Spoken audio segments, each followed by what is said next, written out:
ఒక సామెత ఉంది. పల్లెల్లో అనుకుంటా ఉంటారు. మింగం మెతుకులేదు మీసాలకు సంపంగి నూనె ఎందుకురా అనేసి. అచ్చం అలాగే ఈరోజు అమరావతిలో జరుగుతున్నటువంటి భూ దందా కావచ్చు, లేకపోతే వాళ్ళు చెప్పే మాటలు కావచ్చు, అలానే తలపిస్తున్నాయి. మొదటి విడతలో 29,000 మంది రైతులు తమ భూములను దాదాపుగా 54,000 ఎకరాలు ప్రభుత్వం తీసుకొని దాన్ని అభివృద్ధి చేస్తామని మాయ మాటలు చెప్పి ఏళ్ళు గడుస్తున్నా వారికి ఎక్కడుందో ఆ ప్లాట్ కూడా ఇంకా చూయించకుండా అరుంధతి నక్షత్రంలో అదిగదిగో ఇదే నీ ప్లాట్ అన్నట్లు అలా ఉంది తప్ప ఎక్కడ ఏ రైతుకు కూడా ఇది నా ప్లాటు, నేను అమ్ముకుంటాను, నా ప్లాట్ పక్కన ఈ రోడ్డు ఉంది, ఈ కుళాయి ఉంది, ఈ మున్సిపాలిటీ గ్రౌండ్ వాటర్ ఉంది అనేటువంటిది ఎక్కడా చెప్పుకోలేని పరిస్థితి.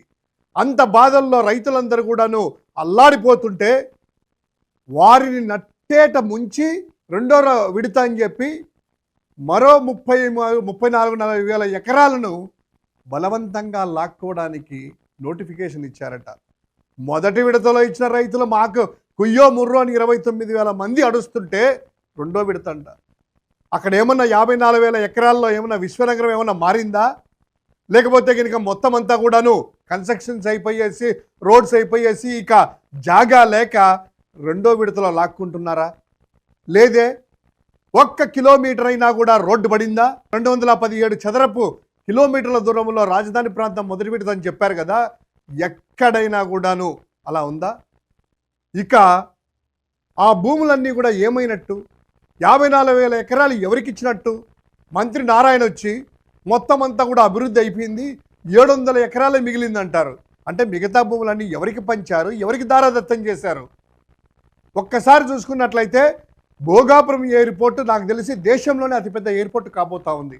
దానికే 2,200 ఎకరాలు అతిపెద్ద ఎయిర్పోర్టు.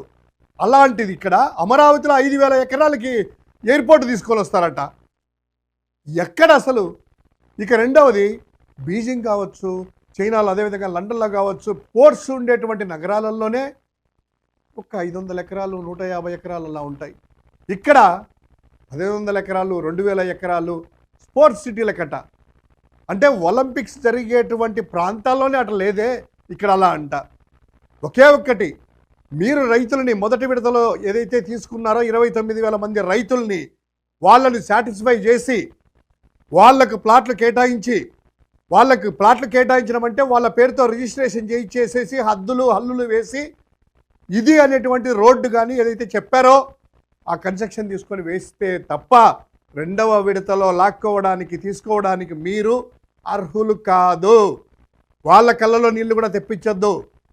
రైతులకి కన్నీళ్ళు అనేటువంటిది రాష్ట్రానికి అరిష్టము. ఇక రెండవది, లక్షల కోట్ల అప్పులు. నిన్నగాక మొన్ననే అనుకుంటాను మరో 7,000 కోట్ల రూపాయలు రాష్ట్ర రాజధాని అమరావతి కట.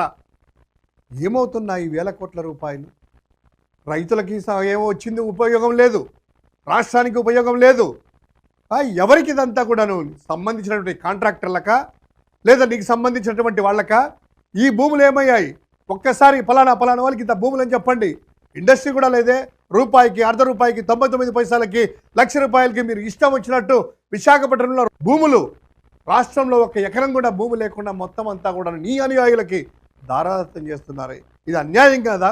ఖచ్చితంగా మొదటి విడత రైతులకి న్యాయం చేసే వరకు రెండో విడత రైతులకి టచ్ చేసేదానికి వీలు లేదని వైఎస్ఆర్ కాంగ్రెస్ పార్టీ గట్టిగా డిమాండ్ చేస్తూ ఉంది.